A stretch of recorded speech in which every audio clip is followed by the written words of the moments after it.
Assalamualaikum warahmatullahi wabarakatuh. Sahabat beriman, Abu Jahal dikenang sepanjang masa.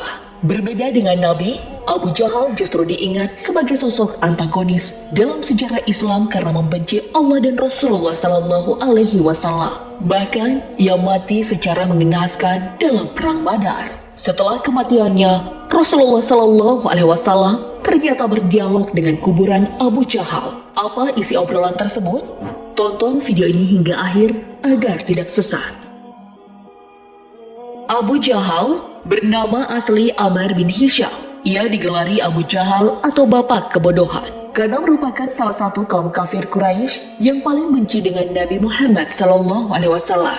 Bukan perkara mudah bagi Abu Jahal untuk melihat cahaya Islam. Rasa iri dan persaingan oleh Bani Makhzum dan keturunannya kepada silsilah Bani Hashim, seperti Bani Abdul Manaf dan Bani Qusay, membuat hatinya teramat keras. Abu Jahal berasal dari Bani Makhzum, sementara Nabi Muhammad dari Bani Hashim. Perbedaan pandangan dan kepercayaan antar kelompok inilah menjadi asal-muasal kebencian Abu Jahal. Ungkapan tersebut pernah disampaikan Abu Jahal kepada Mughirah bin Syu'bah yang dikutip dalam buku Cahaya Abadi Muhammad Sallallahu Alaihi Wasallam, Kebanggaan Umat Manusia, karya Muhammad Fethullah Gulen.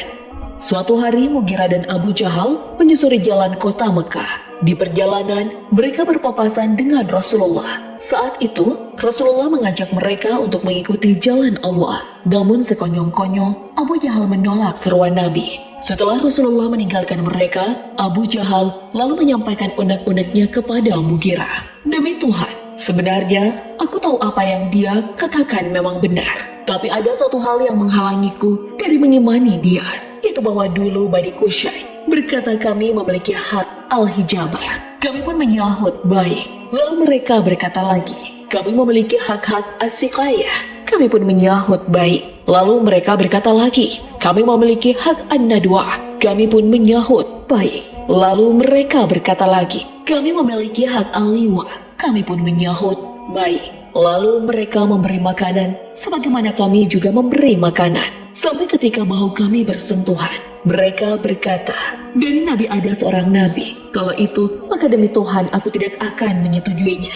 Dalam riwayat lain disebutkan, Abu Jahal suatu saat berkata, kami sering berlomba untuk meraih kehormatan dengan Bani Abdul Manaf. Ketika mereka memberikan makanan, kami pun memberi makanan. Ketika mereka membuat barang perniagaan, kami pun membuat barang perniagaan. Ketika mereka memberi, kami pun memberi. Sampai ketika bahu kami bersentuhan dan kami seperti kuda pacu. Mereka berkata, dari kami ada seorang nabi yang mendapat wahyu dari langit. Bagaimana mungkin kami akan mengakui itu? Demi Tuhan, kami tidak akan pernah mau mendengar atau mempercayainya selamanya. Bahkan hingga menjelang ajalnya, Abu Jahal tak sekalipun tertarik untuk beriman kepada Allah Subhanahu wa Ta'ala dan Rasulullah Sallallahu Alaihi Wasallam. Ia menghembuskan nafas terakhir saat perang Badar.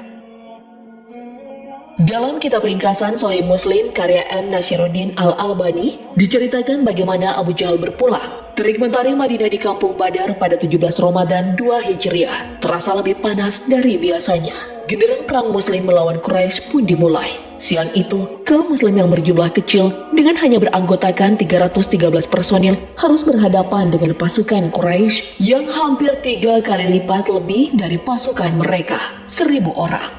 Meski perang belum pecah, Abdurrahman bin Auf yang merupakan sahabat Rasulullah Sallallahu Alaihi Wasallam berhenti di tengah barisan pasukan muslimin. Namun seorang pria berusia 16 tahun tiba-tiba mendatanginya dan berkata, wahai paman, apakah paman kenal dengan Abu Jahal? Ya, aku kenal. Tapi kamu ada keperluan apa dengannya?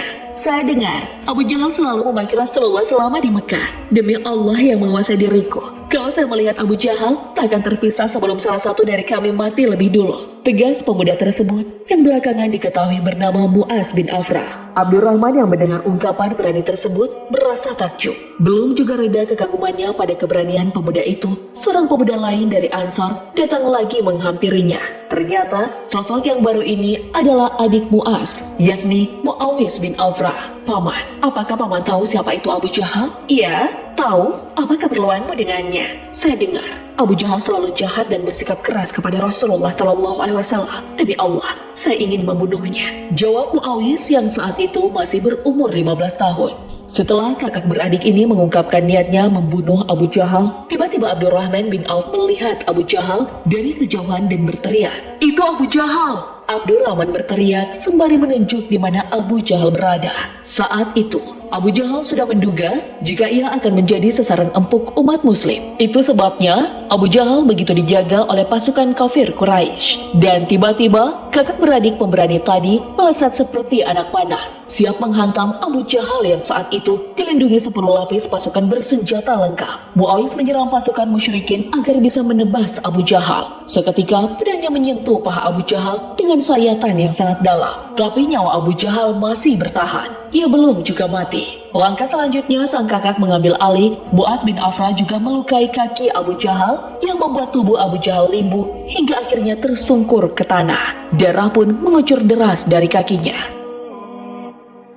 Saat itulah Ibnu Mas'ud datang dan mendekati Abu Jahal dengan posisi pedang terhunus. Ia berdiri di tengah tubuh Abu Jahal yang sudah dipenuhi dengan luka-luka. Ibnu Mas'ud berniat untuk memegal leher Abu Jahal. Namun sebelum dipenggal, Abu Jahal memberi isyarat dengan matanya, seolah-olah ingin mengucapkan kata terakhirnya. Ibnu Mas'ud lalu menahan pedangnya dan mendekatkan telinganya ke mulut Abu Jahal. Ibnu Mas'ud sudah mengira jika Abu Jahal akan bertobat, menyesali segala perbuatannya selama ini kepada Rasulullah. Umat muslim kemudian mengucapkan syahadat. Namun masa-masa kritis tak juga membuat hatinya luluh. Ia malah mengatakan, "Sampaikan salamku kepada temanmu Muhammad. Bilang ke dia, saya musuhnya dunia akhirat." Dia tetap menyombongkan diri meski ajal telah menjemput. Ibnu Mas'ud lalu mengangkat pedangnya dan berakhirlah episode kehidupan Abu Jahal di dunia.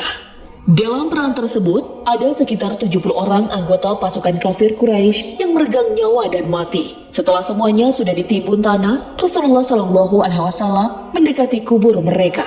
Beliau mengajak semua kafir di kuburan itu untuk berbicara. "Hai Abu Jahal bin Hisham, hai Utbah bin Rabi'ah, dan Syaibah bin Rabi'ah." Seru Rasulullah SAW menyebut nama-nama petinggi Quraisy lainnya.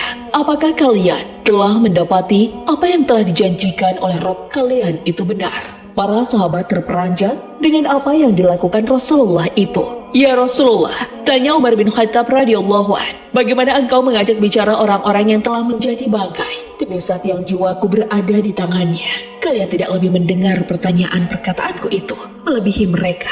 Hanya saja mereka tidak dapat menjawab," jawab Rasulullah SAW. Begitulah cara Rasulullah berbicara dengan mayat dan kuburan Abu Jahal. Sosok yang memusuhinya ternyata tak pernah berbalik sekalipun sampai ajal menjemputnya. Sahabat beriman, apakah ada sosok bebal dan Abu Jahal lain yang pernah kamu temui? Semoga Allah memberikan hidayah bagi mereka. Wallahu a'lam bishawab. Wassalamualaikum warahmatullahi wabarakatuh.